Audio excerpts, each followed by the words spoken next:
તો અયોધ્યામાં રામ મંદિરની પ્રાણ પ્રતિષ્ઠાને લઈ વલસાડ જિલ્લામાં ઉત્સાહનો માહોલ છે। ભાજપ તરફથી આજથી દેવસ્થાનની સાફ સફાઈ માટે અભિયાન શરૂ કરવામાં આવ્યું। રાજ્યના નાણામંત્રી કનુભાઈ દેસાઈએ મંદિરમાં કચરો વાળ્યો અને પોતું કર્યું। વાપીના અંબાજી મંદિરમાં નાણામંત્રીએ સફાઈ કરી, તેમની સાથે ભાજપના કાર્યકર્તાઓ પણ જોડાયા।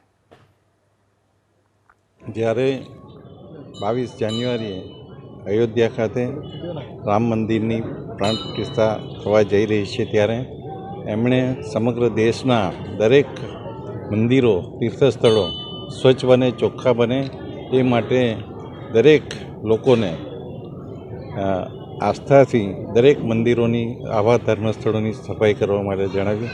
અને ભારતીય જનતા પાર્ટીના પ્રદેશ અધ્યક્ષ સી આર પાટીલ સાહેબ અને સમગ્ર ભારતીય જનતા પાર્ટીની જિલ્લાની ટીમે આ સંકલ્પ લીધો અને દરેક જિલ્લાના દરેક સ્થળોએ આ રીતે સફાઈ કરવાનું એક અભિયાન પ્લાનિંગ કર્યું। અને આજે આ અનુસંધાને વાપી ખાતે સૌથી વિખ્યાત અંબા માતા ટ્રસ્ટ, અંબા માતા ચેરિટેબલ ટ્રસ્ટના મંદિર ખાતે GIDC ખાતે સફાઈ અભિયાન હાથ ધરવામાં આવ્યું।